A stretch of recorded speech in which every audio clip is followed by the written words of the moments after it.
Welcome back to another exciting episode of Aaron's Opinion, the podcast for blind people, where we talk about critical issues in the blindness community. I'm Aaron Richmond. Hey, everybody! Glad to be recording tonight. I haven't recorded in a while. Feels great to be back here on the in my recording studio, as I would say. Telephone number for contributions, text messages, and nasty voicemails: 1-240-681-9869. Aaron's Opinion 6 at gmail.com. Don't forget, this episode is copywritten by me and Aaron Richmond and Aaron's Opinion. Thank you. And you can follow us right here on Facebook, on Twitter, and of course, don't forget to consider becoming a patron on my Patreon page. We appreciate the support. Tonight, I've really been looking forward to recording this episode with Bev Standing from Gravy for the Brain. Let's talk about voice talent and voice acting. I've recorded several other episodes for you guys about this topic, but it's always a great one. You guys in the audience really like this, so let's dig into it with Bev Standing from Gravy for the Brain. Welcome to Aaron's Opinion. How are you? Thank you, Aaron. I'm thrilled to be here, and I'm fine. I'm used to working alone in a very secluded space, so life is pretty normal for me right now. Excellent. So, Gravy for the Brain. I like that title. What does that mean? Gravy for the Brain. Where did that come from? I honestly don't know what it means. Two British gentlemen got together and came up with the name. I like to joke that, they were out in a pub or something and they came up with this brainstorm that made sense. Um, what it is an online learning platform for voice actors, and it's all inclusive. It includes everything from the actual skill of being a voice actor, as well as the technology that you need to learn and the software you need to learn, as well as the business aspect of being self-employed. So it's an all-inclusive online learning platform where we do coaching and webinars and prepared lessons and the whole bit, and it is global. So I share with another gentleman by the name of Graham Spicer the role of territory controller for Canada. Very good. Hmm. Excellent. Yeah, yeah. So, I at this point, as I was saying before I pushed record, I have forgotten because I've been doing so many things. I've forgotten which parts of my story you do and don't know. So, if I'm repeating myself, well, I'm going to repeat myself a little bit and say that when I'm not podcasting, I'm a teacher. I've been teaching English as a second language for 5.5 years. So I love talking to people. My whole life, I've just loved to be. I've always loved public speaking and talking to the world. So this is something that I've always done, talking. Hmm. And then a couple years ago, I was listening to podcasts in the blindness community, and I felt that they simply were not approachable. So I wanted to create my own podcast where I can basically complain about the issues that are important to me and educate the world in a positive and entertaining way at the same time. So that's how, I got this idea for Aaron's Opinion. Yeah, Um, I think it's it, great. and it's really really cool because teaching is a perfect job for me, but with podcasting it's really really globalized now. I mean, we have people listening. I have people listening to my show in countries that I've never been to, and I have people listening that I don't even know who they are, like Mongolia. I mean, I don't know anyone in Mongolia.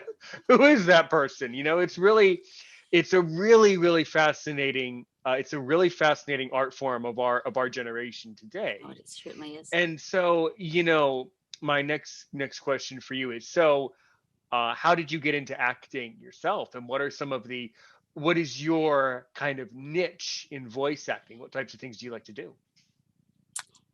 Well, I got into it at a rather sad time of my life, and I needed to find something to do that wasn't going to keep me sitting at home. And I happened to look online, and I just thought, you know what? I'm just going to look up a course. I'm just going to look up a horse and get out of the house. And I did, and I found a voiceover workshop in downtown Toronto, which was, an hour and a bit drive for me in Southern Ontario. So I thought, threw caution to the wind, and I went, what the heck, just going to do this. And I went down, and I really didn't have an acting background, although my father was in advertising. So I had a little bit of an idea. There's down the road, I realized a lot in my background um, brought came forward as I progressed down this path. But I really had fun in the course, and I was mic shy at the time, But while I was there, one of the things they teach you in acting is to be in the moment. And it sounds like a very common cliche expression, but you really have to be the person you're talking, you know, that's saying the words. So even though you're not on camera, you are a horse, or you are a mother caring about something else than you would normally care about. So you couldn't worry about all the stuff that was going on in your personal life. You just couldn't do both at the same time. So for me, it was kind of healing. And I just thought, I'm just going to keep taking courses until it led to, you mean you can get paid to do this? I'm going to look into this. And I just kept taking more courses and learning the things you had to learn. And Excellent. Uh-huh. Yes, yes. I was going to say, gravy for the brain didn't exist at that time. Well, and that's the other thing that's really fascinating about this is now that podcasting has become so easy, it's a lot it's a lot more accessible for blind people and really anyone to just to even get your feet wet into podcasting. It's so much easier now for everybody to have their opinions, to have their voice, and to have it in this whole artistic global community that we have. And that's why it fascinates me, really. But yeah, I mean, when I listen to great voice acting, I look and I listen for actors who really plug themselves into the character. That's what I look for. A good voice actor, I think, in my opinion, should be able to really plug themselves right into that personality of whoever they're portraying, really make me believe it. And when I Absolutely. hear actors who believe it, it's obvious. When I hear actors who, you know, are maybe not as experienced or maybe are not believing in the role, that's also noticeable to me as a blind listener. So, That's interesting that you say that, because that is entirely true. If you can't get into the role that you're reading, right. it's interesting that the listener hears it. That not everybody Sure, I does. do. But one of the things I did when I was starting is I volunteered at a company where I went in every Friday at lunch, and I would volunteer, and they'd hand me an article. Could be on pets, it could be on history, could be on economics, but it was a newspaper or a magazine article. And I would go into the studio there, and the engineer was completely blind. And man, oh man, the ears on that person.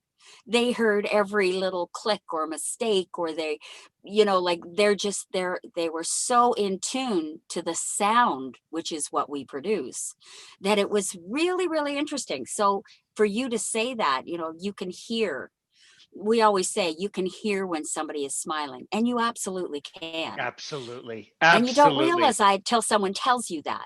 You can't, someone who can't see picks it up. People Yeah, with and vision have to be told. it is really fascinating. And even in the YouTube community, of course, I do not name drop on the channel, but unless it's the other two people that I personally know that are fine with it. But there are a couple YouTubers, and I mostly listen to them just because of the way their voice sounds. So Yep. for me, you really, if I'm a listener of a podcast or watching, any type of movie or something like that, for me, I actually have a higher standard for someone's ability to produce sound. I'm even more strict that I really have to Yes. like your voice. And the other quality that I look for is people who have a really weird voice, a really unusual voice, Hmm. or a really annoying voice. See, when I listen to voice actors, I want to be annoyed, but then I also want kind of, how do I even describe it? Kind of a really annoying voice. It's also really like soothing at the same time. So you really have to have an unusual voice for me to listen to you. And that's what I look for in voices. So I'm probably hypersensitive to it for sure. Absolutely. Well, and the other thing that we sort of touched on this is, uh, that same company has evolved from me volunteering and doing my, weekly volunteer, to a national Canadian network where they have news, nature, cartoons, movies, and it's all with audio description. Mm. So I do that. I'll do a series. I'll go into their studio. Now with COVID, I'm doing this from home, which is a little more challenging because there's quite a bit of an art to it, where the producer will be running the program, and I will have a time clock, a bit time clock, and I will have a script that's broken down with just the few words I'm going to hear before my words need to be said. And then it jumps 3 minutes. And then I'll see the time, and I'll be listening for the 2 words on my script, and then I'll say words. So I would say perhaps, you know, here's Aaron, or I would say your name, or I would say the description of what you're seeing. The the waves are lapping up on the sand, right? Because you don't know what you're looking at. It's for the visually impaired. And I have to read the script to keep you're watching a movie or listening to a movie, and you want my voice to carry the tone of the movie. So if it's a frightening part or a happy part, to be, extremes, um, you need to hear that. So we've had to learn how to pre-watch the movies and figure out in a very short time what you need to hear, not just the words describing the scene, but in context. Right. And then Which is really interesting. is that, yeah, that art form definitely fascinates me. Yeah. And those used to be very popular, the descriptive video service, when I'm nearly 30 years old now, but when I was a boy in the 90s, I used to have a lot of those, movies where it would be like yeah, DVS, where like a narrator like you would read, what's happening, or give extra information about what's going on the scene. That's very, very valuable, and a very, very unique talent, definitely. it's Yes. it's an art. It's an art form. It's a technical part of what we do, but it is, honestly, one of the more rewarding things that I do, because I do commercials and I do e-learning, and I love e-learning and training because I used to receive the training that way. So it's really nice to be able to give it and hopefully engage the listener that they actually learn what they need to learn to pass the course and stuff. But describe video, it to me, it it it cuts out a barrier that people that have vision issues, have had all these years. And if I'm not mistaken, in the past, they used to be very flat. You know, the waves crash on the shore. John Smith enters the bar. Now, they're getting it more with more emotion to them. So it's interesting for things that this is a simple little trick. Um, let's just say I say John walks into the bar. If I say the bar, it means the bar was talked about before. So the first time you'd hear somebody say that, it would be John walked into a bar. John returned to the bar. So you, as the, viewer, would already know that bar exists and have a concept of where it is or what's happening in that bar. So when I say it again, it's not it's the. So it's interesting to learn that, to understand why the words that I've been given are given that way. Right. Sure. And yeah, and emphasis too, is very important for a blind person, I think. John, you could say it all sorts of different ways to portray and convey all sorts of emotions, from John walks into the bar, to John walks into the bar, to John walks into the bar. You could really stretch out in those two words and really put a lot of emphasis on all sorts of words to convey a whole range of emotions, and that's extremely valuable. Well, Yeah. it's musical too, right? Like if John walks into the bar, something nice, it's a very nice bar. But if John walks into the bar, something's happening. Right. Right? So you're carrying the tune that you're automatically a little more alert that something's about to happen, as opposed to Right. John walks into the bar, right? Precisely. So it's really fun to do. Oh, it's awesome. So for you, as the actor, as the narrator, in this case we'll say narrator or actor, Yep. when you're given the script, do you, at this point, do you just know how you're going to, input your emotions and plug yourself into it? Or do you find that you have to practice some of these narrations with more difficult films? Or does it kind of all depend from film to film? What do you think? Well, there's two. There's certainly some that have more narration because it's more of a visual show. A good example would be Breaking Bad. There's a lot of Breaking Bad that you just see things going on, the TV show. Um, Whereas you could watch another show and they do most of the talking, like Friends, they're always talking. So you have to slide the words in. So there'd be less narration in that than there would be in a more scenic show.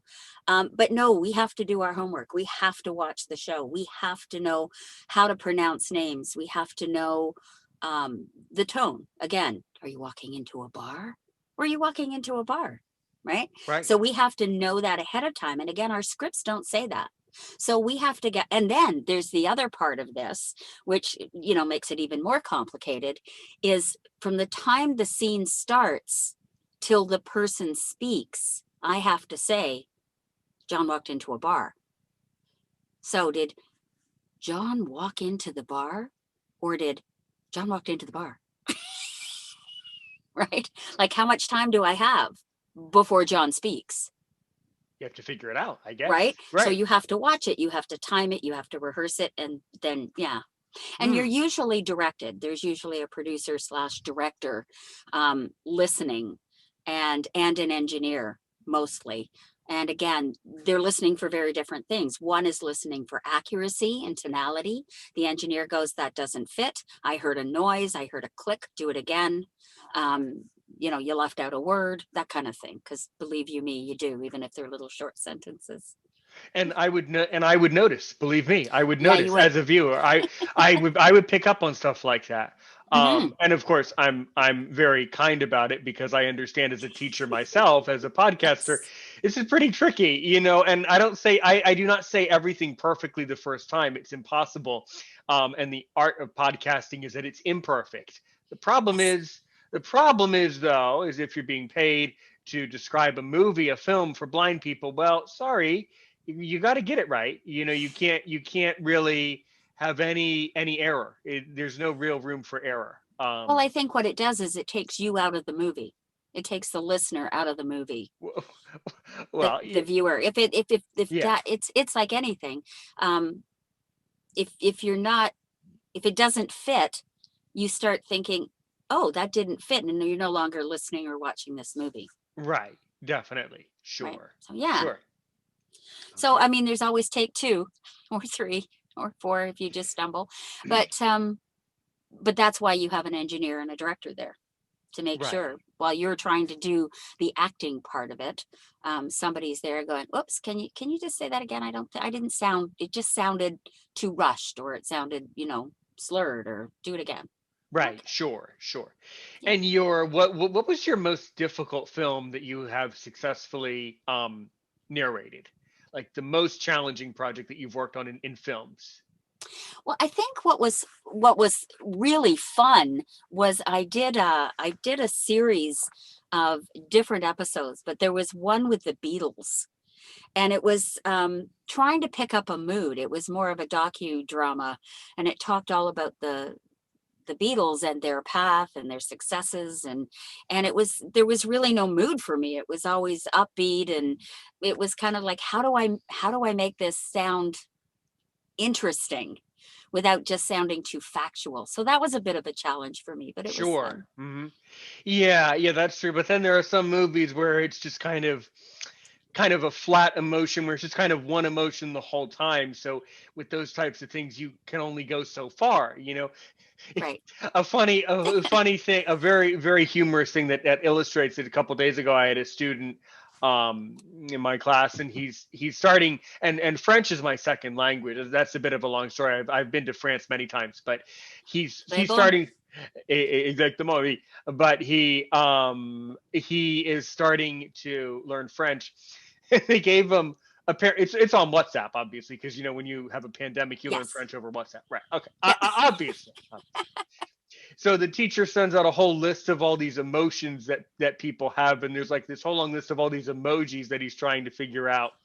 And at the end of it, I said, Michael, I'll call him Michael. I said, Michael, either you're heureux ou triste. Okay, people don't need all these other emotions in the world. No, you can't have 30 different emotions. Okay, either you're happy or you aren't. Did not. That's what. So my point to you is, don't be so hard on yourself. If you end up with one of those movies that's just sort of kind of a cheesy emotion the whole time where it never really changes, well, then there's really nothing you can do to manipulate my perception of the film. If the film was written in that one overly cheerful, cheesy way, well, then that's what it is. That's what you're You stuck kidding? with. I did Kindergarten Cop. And that was fun.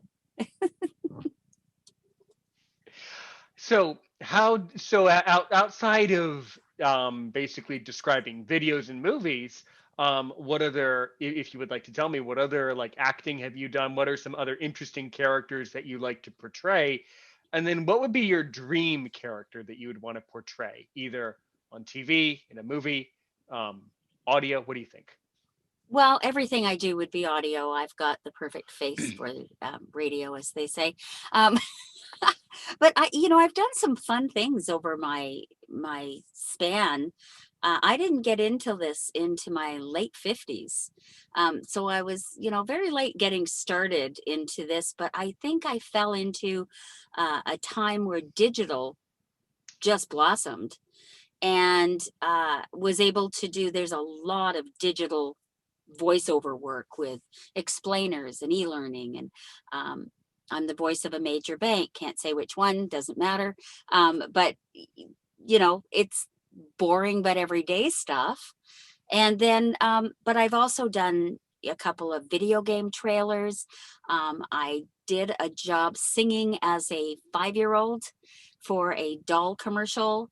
I've also done some young voices, and I think I would love to. One of the things I'd love to do is read a children's book, because I read to a 7-year-old one day, my step granddaughter, and she goes, "You really make this sound interesting." And I went, "Wow, from a 7-year-old, that's pretty good."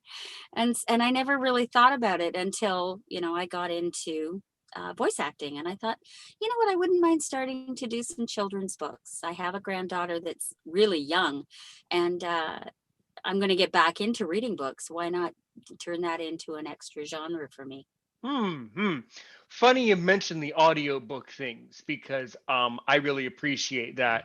I love listening to audiobooks and I love a great narrator like you, for instance. Yeah, you should definitely do that. Definitely don't sell yourself short if you want to get into audiobooks. It's funny you bring it up. One of my friends, one of my other Canadian friends who also has been on my podcast many times, he's trying to write a book. He's trying to write an audio book himself about his life. So Oh, nice. maybe at some point we can get you in touch, and if he ends up publishing it, maybe you can narrate it or read it or something like that. Sure. That would be a really good thing, to get into that. But a lot of people are trying to publish audiobooks and are searching for readers. Um, I suppose, yeah. I mean, I suppose if I wrote an audiobook, yeah, I would probably hire an actor to read it too, I guess. Why? And I mean, why do authors tend to hire actors to read their own work? Is it simply a matter of professionalism, or what is the culture behind that? I honestly can't give you a real answer to that. My only thought is they're good writers. Not The good same, actors. Right. the same people that write TV shows don't act in them, That's true. right? So, I mean, a lot of actors become producers, but they usually aren't the writers. It happens that, there are, I'm sure, a lot of people who write, but writing is an art to itself. It doesn't necessarily mean that they can then portray all the different emotions. They can think of the thoughts, but maybe not vocally express themselves the way they envision what Hmm. their words should do. That's true. Yeah, because maybe you are a great author, but then like if you are too shy or you don't like public speaking or your voice is weird or maybe your voice is really creepy and you don't want to creep out your readers with your own creepy voice. I've never thought of that. I just thought it was the only, you know what? And thank you for giving me that knowledge. I appreciate it on my show because I never thought of all those other reasons. I just thought it was a matter of being humble about your work and not wanting to vocalize what you write. That it's more polite to have someone else read it. But your answers were also very. No, and I'm sure that there are people that write and read their own books. Mm-hmm. And the one thing, you've said this a couple of times, creepy voice, weird voice. The one thing about the voiceover industry is every voice is unique.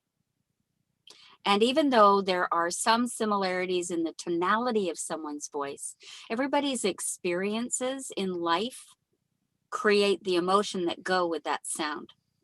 So although I may sound like some people, when I start reading, I'm bringing my life through my voice. So those unique voices are equally as hireable as somebody that has a nice voice, which is what a lot of people get told, and that's why they get into it. Oh, you have a really nice voice. Uh-huh.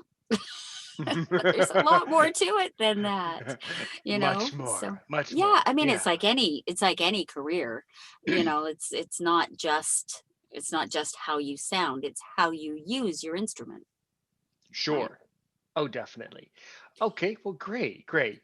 And so now, how does gravy for the brain work? Let's say, for example, that someone is blind, Mhm. but they are not a teacher and they have not had basically 6 years of public speaking experience, and they're really shy about getting behind their microphone, and they're just kind of curious. So how does this work? Like, can people sort of come up to the agency and get into it kind of off the cuff, off the street? How does it work? Well, as I said earlier, it is a learning platform. So it is designed for people to learn. Now, in saying that, and I am sad to say that it is a visual learning program mostly. Um, we do have, I shouldn't say that completely. We have webinars where we teach lessons and where we're speaking. So you can certainly listen and learn, but you'd need to be able to, and pardon my ignorance, but I am not blind, so I'm not Hmm. sure what abilities you have when it comes to using computers and editing software. Obviously, look at my friend, who's a professional voice actor. It's obviously doable, but I'm not sure the steps. But the online learning platform is simply anybody who's interested. It's a monthly membership fee, and the price varies depending on what country in the world you are. It's a month by month fee. So if you wanted to join and check it out for 1 month, that's fine. There's no long commitment. You can stay or leave as long as you want. And there's just tons and tons and tons of lessons. Now, there's also all the webinars that talk about the microphones and the software, and that's all audio based. So it's anybody could learn. As far as reading scripts, I would think that perhaps you have a way to turn something on a computer into Braille that you could read it. Right. There Right. is technology like that. Yes, there Right. is. Right. So you would have to have that so that if you were to join, say, the mentoring session twice a month, I know Canada alone does a mentoring session where we'll say, okay, this Thursday night at whatever time, we're bringing commercial scripts and we're let you read and we'll critique it and then we'll go to the next person type thing. You would have to have your own script to read, Right. but that's Sure. not something that couldn't be done. Right. Right. So yeah, and that's it. That's what it is. It's for anyone around the world. And doesn't matter what country you're in, you have access to all the countries and all their webinars and all their mentoring sessions. So It's good. so the one thing I Yeah. will say about Gravy for the Brain has its own little community. The voiceover industry in general has a fabulous community. We're so supportive. We don't stab people in the back trying to get work. We're very, very helpful. Hey, this is a great agent. You should check that out. This is a great place to look for work. You should check that out. They're my competition, but I'll go back to everyone's voice is unique and everyone's experience comes through that voice. And so it makes it different. And you could read the same script that I could, and it will be completely different. And it's just a matter of who's listening, what they want. It's not that I'm bad or you're bad or I'm good and you're good. And it's what they need, what works for them with the visuals they have or the music they have if it's radio. So yeah, So good, so good. So, so have you worked with voice actors from non-English speaking countries, and what was that experience like? actually, one of my very best friends is a gentleman in. He speaks English, but he is Portuguese and he lives in Portugal. And he is actually editing a job for me tonight because I just ran out of time. So I hired someone to do the editing. Um, I have met people from around the world. When we do our mentoring, there's a lady just the other day, Cairo, Japan, South Africa, UK, couple of US, and a couple of Canadians, all in one group on Zoom. Oh, so good, It is, so the good. world is such a tiny place, and I love it. Everyone is so kind and so helpful, and just, it's a wonderful community. Really like it. Very good. And then after someone, completes all the courses, then is there like basically a like a market where people can find jobs? Is there like a networking thing after it, after you get through all the courses, or do people end up just sort of finding jobs as they go through it? What do you think? Some of the courses teach you where to find work. The platform Gravy for the Brain does not get you work, but what it does do, it tells you where you find work. I'm a freelancer and I audition probably 30 times a day, every day. I used to be a lot more, but I have built a business with repeat clients and whatnot that I don't quite have to audition as often. Um, but when you're starting out, I had a full-time job. I would come home and I would have dinner and then I would go down, and for 2 to 3 hours, I would listen to webinars and practice reading scripts and watch YouTube videos, go up to YouTube and look up car commercials. And there's 4,000 of them for you to listen to and practice and whatnot to see if you wanted to get into the automotive district, selling cars, you know, over a radio spot or a TV spot? Or is it more you want to do e-learning? Well, look it up online and have a listen. There's just so much information out there. So Gravy for the Brain teaches you the marketing, the technical, the performance, and where and how to get your business off the ground, because that's exactly what you're doing. You're running your own business.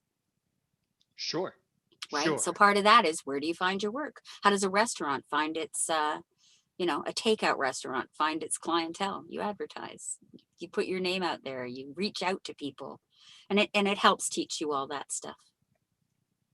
Excellent. So good. So, and have you thought about getting into podcasting yourself? I haven't. And it's not because I don't want to. I'm fascinated, and I have a number of friends that do regular podcasts, and I've a couple that I've been on their podcasts, which I'm honored with. Unfortunately, I don't have the time with Yeah. being a teacher on Gravy for the Brain and a full-time career. I just haven't had the time to do it. So I let those who are into it make it the best it can be. And I love to listen to them. So that works for me.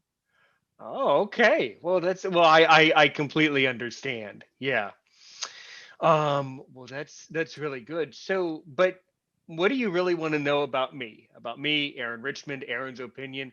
Um, I mean, we've been communicating for several months. So, I'm sure you have some questions, and I love guests who really make me sweat to see if I'm worth my salt. What do you really want to know? Oh, I don't think. Okay. I'm curious as to the maps you have in your room. Well, I'm so glad students ask the same question. I love geography, and it's important to be aware of the world around us and to know where things are. So that's why there's so many maps. You're the first guest to ever mention that. That's a great point. Hmm. Well, you tell me you're blind, Right. you wear glasses, So I and can you have see. things that I would look at. Right. So I'm curious. Right, sure, sure. Yes. Yeah, because I have some usable vision, Okay. which is very hard for me to express and like explain to people. Hmm. But I have usable vision, so I still benefit somewhat from Nice. something that is perceived to be visual. Not that that makes any sense. Actually, it doesn't, but it does. Just trust me.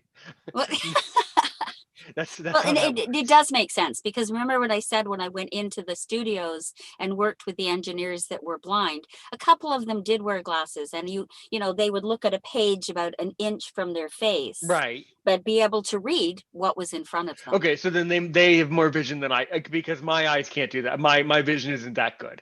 I would have to use voiceover or something like that to read to know what to tell you. Right. So I guess one of the things Hmm. when you're listening to voiceover, what are you listening for? What are things that irritate you when you listen to voiceover, whether it be an audiobook or just a commercial?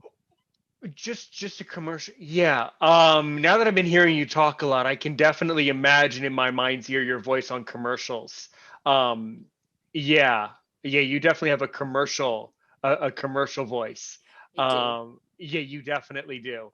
Um, what I listen for, as I've said, and I really mean it, is I listen for a voice that means what they say and that really plugs themselves in, really makes me believe that they believe every word that they're saying. That's what I listen for Oh, good. overall. And that's, sometimes um, some of the narrators on audible.com, 99% of them are magnificent narrators, and most of those narrators at audible.com actually were actors before they got into the narrations to begin with. But some blind people in the community are really uptight about it. Some people say, well, I'm not reading that book because it's read by that person and I can't stand their voice. So that does happen, where blind people won't listen to a certain book just because they don't like the narrator. um, That happens. And again, as it comes down to everybody has a unique voice. Some people love it, some people don't. Yeah. Yeah. Well, some people in the blindness community are very vocal about saying, oh, this person's so boring, I was put to sleep. I want to be able to stay awake for the voice. You know, so you kind of have to be able to put some oomph behind the voice, put some force behind it to really make it believable in my Well, and imagination. it's funny that you say that because commercial voices versus an audiobook voice, there is the very first time many years ago, I was asked to audition for an audiobook, I thought, and I submitted, I recorded it, and then I reached out to a friend of mine who was an audiobook narrator. And I said, what do you think? And she went, oh my goodness, phone me. So I did. And her words were this: if you think I could listen to a whole book while you talk like this, I would be insane by the end of page one. So can you please re record this and just mellow it out a little bit? And I went, oh, that makes sense. But I didn't hear it because I speak very much like a commercial voice, introducing this new product and you can do it too, that kind of thing. And I brought that voice See, to an audiobook and nope. it was That wrong. would I complete. You know what? Let me just tell you. Nope. Record it again. That would drive me crazy. Mhm. That would literally annoy me beyond belief. If I have to hear a commercial voice reading an audiobook with that cheerful voice that it's all peppy and, oh my god, you just got to go out and buy this thing right now, now, now, now, now. Sign up. Oh my god, good Yeah. grief. I No. I'm not I can't. No, I'm not. I'm returning that audiobook. No, try Yeah. again, because really I would want, generally, for an audiobook, I would want a voice that, and your voice is brilliant, or your voice is perfect, but a voice that's a little bit, yeah, she's right. She was right. More mellow, more firmer, a little bit more sterner, a little bit more kind of cooler, a little bit Yeah. a And little bit less cruel. animated Yeah, is a way to, because it's not an animation. It's a book. That's the whole yeah. point. Yeah. Well, I mean, Hmm. it could be, but less sing-songy. And so when you say sometimes they're so boring, there's a fine line There between is. straight and boring and animated. And you've got to find that middle range. And if you can find that middle range, you're likely do well in audiobooks. Yeah. Yeah, definitely. Yeah, see, when you mellow your voice out, then it Yeah. definitely sounds like an audiobook. Yeah. But when you tip your voice up, then it's back to the commercial. See, I mean, that's that was a that's bit of an exaggeration, but well, of that's course. exactly how she explained it to me. And I can remember it. It was like yesterday. And it was like, oh Yeah. my goodness. Okay, I'm hitting delete and I'll start again. Yeah, well, that's the fact. Sometimes it takes how many different record like how many different takes have you had to do? What's your record for the number of times that you've had to record one thing? Oh, I have no idea. I really couldn't even pretend. I Most of my work is very short, Right. less than 5 minutes. Most of my stuff is less than 30. E-learning and training. I actually had an audio file once of outtakes, which was fun. But usually I only have to do a couple, 3 or 4 if it's horrendous. But yeah, there was something I was going to tell you, and I completely blanked. Oh, one of the things you asked me is people who were visually impaired, how would they benefit in the voiceover industry? And it comes back to what we talked about right at the beginning: is you have an ear. You have an ear for the sounds being recorded, which need to be corrected. Um, Popped P's, hard K's, clicks in your mouth if your mouth is too dry, which mine is, apology tonight. But um, there's an ear to that, and there's an ear to hearing the emotion and the smile that if you can't see, I don't mean you, but if you can't see, you heighten your hearing. So Definitely. that would be a huge advantage to someone who is trying to get involved with voice acting. I thank you. I appreciate it. It sounds like it would also be a huge advantage if you're blind and you want to be an audio engineer and work in the industry behind the scenes. It Hmm. sounds like that would be a huge advantage too. Yeah. Hmm. Absolutely. Absolutely. And there aren't enough good ones, or the ones that are. I mean, I edit mostly my own work, but that's Right. a turnaround time. Hey, here's your script. How's 3 hours from now? Oh, okay. I don't have time to send it to somebody to edit it to come back when it's only a minute long. But audiobooks, oh my goodness. Oh my goodness. That would be amazing. Right. Yeah. Yeah. I'm sure there's been a blind person who's read an audiobook. Definitely. Yeah. Oh, I Sure. I know of one. I told you I'm Hmm. going to give her your name. Yeah. Yeah, well, people should never be so afraid to contact my show. Um, I don't know why I'm so intimidating, but it's very hard to get people to comment below and all of that. It's like there's all these silent listeners who love maybe enjoy the videos and all of that, but it can be very hard to get some of that audience participation. But yeah, Don't take it personally. I think oh, I people don't. are just too busy these days. It's Probably it's like so. when we do an audition, we're lucky if 6 seconds is listened to it. Oh yeah. And we Hmm. don't submit anything less than 30. But we Mm. know only the first 6 seconds might get listened to. So it's the same as I listen to your podcast, and it's like I should probably say something that was great, but instead I'm just going to jump to the next podcast or jump to the next activity I have to do, or Right. Of here course. come the kids, or Oh, of that kind course. of thing, right? I think so. Don't Absolutely. take it personally. I think people It's just not. are busy Right. these days. Yeah, yeah, and I think people too have a very short attention span for listening to anything that anyone says. I Hmm. think people's attention spans are maybe, I don't know, 10 seconds, 12 seconds, maybe I on a think you're good day giving people 30. credit. Okay, okay, yeah, I meant 7 to 10 seconds. Okay, no, definitely not 12 seconds, maybe 10 max. But I just have just pure curiosity. Which one of my episodes really caught your ear? Which one really, got your attention? I can't even remember the gentleman's name. I can just see him. Um, Did you? Okay. Fondly.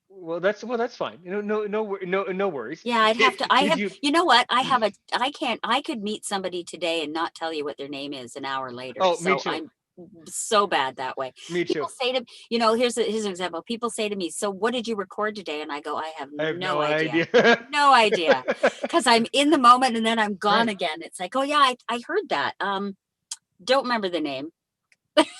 I'm so bad, so I apologize, but No. I Oh, I'm. just Oh, I'm the same way, which is why after we finish this recording, I'm going to send you over to my private WhatsApp group, which you should join and send a WhatsApp message with your voice if you want, or else in a couple weeks I'll forget that I interviewed you in the first place. oh yeah. So it's nothing. By the way, it's nothing personal. I have a really hard time remembering who people are or remembering that I even did recordings. So Oh, probably I hear it. that's how I am too. You might the one that you would like or appreciate the most, what is the voiceover network? I talk to those people, voiceover network from the UK. Oh, Mhm, Rachel. precisely. Rachel Naylor. Precisely. Is that the one you listen to? Uh, no, I didn't know you did hers. I'm friends with Rachel. Yes, I interviewed those. Um, Ah, and I'm putting myself on the spot. The other gentleman who was the other British guy who was on that thing out there in the British world. I'm so sorry, I forgot who you are, man. But you, both of them, let's just say, both of them did a great job. Yeah, and you that know, since this we didn't have any. The mhm. interview that the podcast I really enjoyed, he had nothing to do with the voiceover industry. Okay. So I mean, that's good feedback for me because I would think that when people look through my catalog, I would think that they would listen to stuff that is about them or about the industry that they work in or relatable to what they're doing in their lives. But that's interesting that you That just was the moment it wasn't. or that was or in your case that was the moment that you listened or that was the moment that you played or whatever it Yeah, was. like I said, I work basically 10 hours every day. Oh, good. And I try and take evenings and weekends for family life. Doesn't always happen. Um, and that's one of the reasons you and I had trouble connecting, is that when it was evening, I tried really hard not to pick up my phone and look at my emails or my messages until the next day. And then it was like, oop, Aaron messaged me. Shoot. Okay. So we had a bit of a Right, guys. playback then. And and no worries. And by the way, when I send that, because you guys are listening all over the world, when I send you a message to you, to anyone around my podcast community, I'm not expecting an instantaneous reply Okay. that night or the next morning. I'm expecting you to reply whenever you want, like 3 weeks later, 5 months later. For me, there's no expectation of a reply. Actually, I've sent out more messages and have never gotten a reply. So the fact that you Yep. came and replied, Bev, is what speaks volumes to me more than anything. So I always Wow. appreciate every guest. Yeah, it's I really try to important. reply. It's hard. Well, It's good, it's it's good, because it's courteous. really it's well, it's hard to reply to everyone. It's It's hard to when keep someone track. says hi to you on the street, I always say hi back.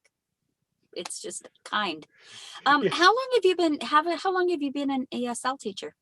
I've been in that for 5.5 years. I've always worked from home. Yes. Okay, so there's been no change for you. Right, right. Which I'm That's very great. appreciate. I'm very well, great. Given the Yes and given no. the yes, no, up down, because given the pandemic, I'm very frustrated about that, but then I'm also very appreciative that I'm Hmm. someone who's already used to working from home, but it doesn't make the situation certainly any easier. No, and even like I say, working from home, even I'm starting to feel a little. I just want to get out. Yeah, that's what I'm going to do. I'm glad that the weather is starting to warm up. Yep, a little bit. um and well, on my side of the border it warms up much more. But I'm gonna get out more in the spring and summer, and it's a lot easier now that we're moving towards the better time of the year. But Yeah, same. hmm Yeah, we had a definitely. nice sunny day today, so I went out and wore a light jacket, no hat, no gloves, and it was like finally, no boots, no snow.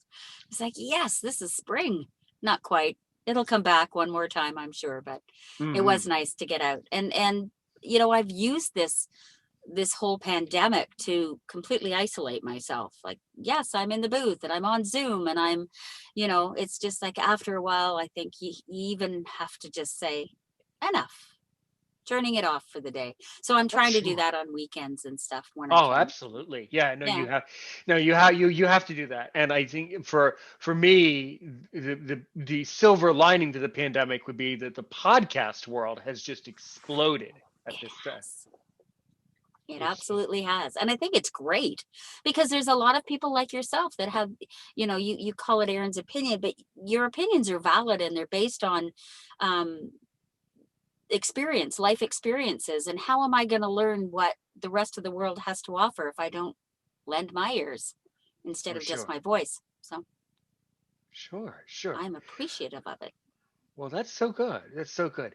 So when I was speaking many months ago, I forget. See, I record so much stuff, I forget what I've done. But whenever I was speaking to the voiceover network, and I know that I asked Rachel this question, and both of them gave very interesting responses. But I want to see if you I'm appreciative that you didn't listen to the episode, so you can't cheat and see what the answer was. If I If I was an actor, a voice actor, what roles? I'm curious if you pick up on the same thing. What would be my dream roles that you could hear in your mind's ear my voice, portraying? That's a hard question. Because I'm not a casting director or someone who hires other voice. Well, you can lie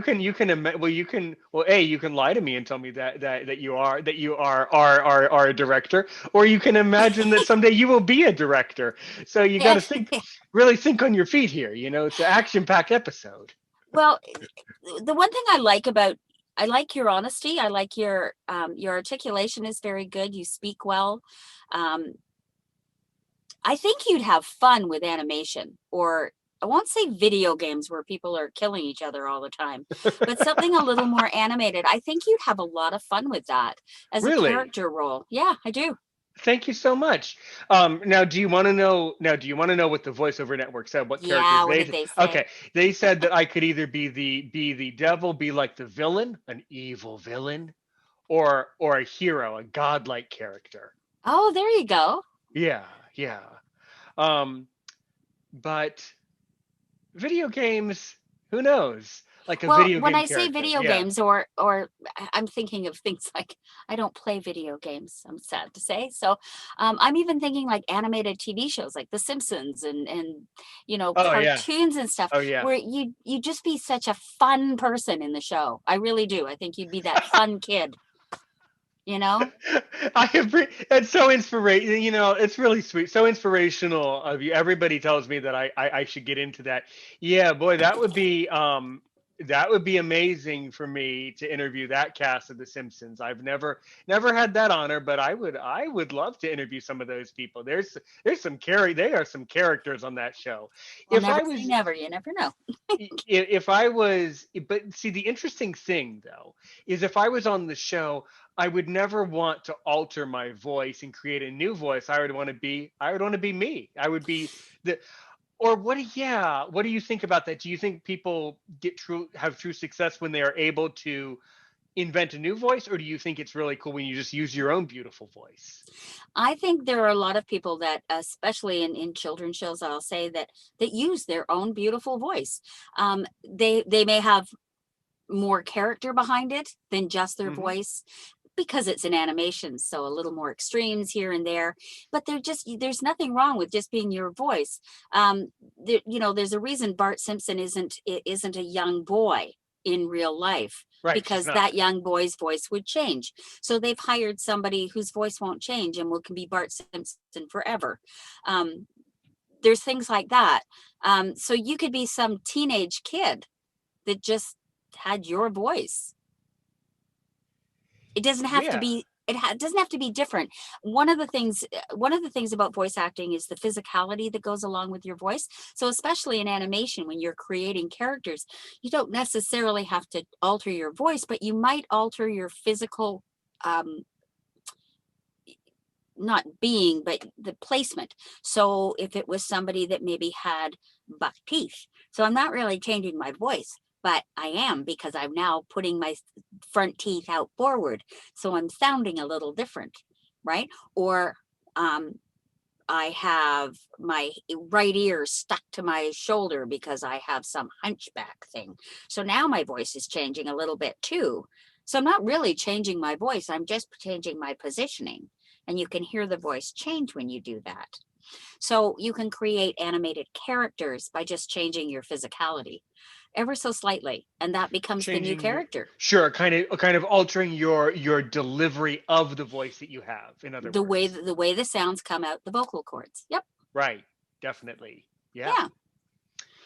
Very But you don't good. have to become some weird, No. strange voice to be, Yeah. a voice actor. You can use your own beautiful voice, which is your words. Yeah, I think, yeah, that's those are the voice. Well, then again, it goes both ways, because when people are really grossly talented and they're able to create those crazy voices, I love it. But then when people use their own beautiful voices, that's also just as well. So it really depends on the character. But well, Yep. so good, so good, so good. Well, look, I'm really glad you came in today. Know that you are forever a member of Aaron's Opinion, I Yay. suppose. You are always welcome. There are in my group, which I'll tell you a little bit more once you join it. There are many people who are podcasters, journalists, all over the industry who are very interesting from all over the world, even. Um, Wonderful. so you've asked a lot of questions. I don't know. Let's I have wrap it to do up my by the what? I have to do my homework. I get yeah. With your podcast, I have to listen to more of them now. Oh, thank you. I appreciate it. Well, just listen to the voiceover network because that one that one was especially according to my listeners, that one was especially enjoyable. Oh, Um, good. so can you come up with a commercial for Aaron's opinion? Let me hear your commercial. I get you. I got to give you a hard time. I got to hear your commercial voice promoting Aaron's opinion. Anything. This is horrible. You're supposed to be really good at improv when you're an actor, but I am so rehearsed at reading scripts that this is going to be a challenge for me. But let me come up to something. Have you had a hard day or you just need to relax? I got a great podcast for you. Aaron's opinion. I mean, everyone has opinions, but Aaron's are special. Have a listen. Tune in now. There There you you. go. That was that was perfect. That was that was perfect. Actually, I might have to use that. That was perfect. See, you know what? Now I know why people hire actors to read something that they've written because I liked your voice saying it more than my own voice saying it. See, Well, and it's an alter voice for you, right? Because you're the podcast. So it's an intro and an outro. That's what it's technically called for a podcast. You've been listening to Aaron's podcast, yeah, yeah, that kind of precisely, thing, right? precisely. So good, so But good. you asked for a commercial read, and right now commercial reads are very laid back and more internal speaking than broadcasting. I've noticed that they're trying to dial back the commercials, but some of the commercials on TV, some are so stressful I can't watch the commercial. I So, know. Well, anyways, it's funny, Aaron. The one thing, as I said, my dad was in advertising.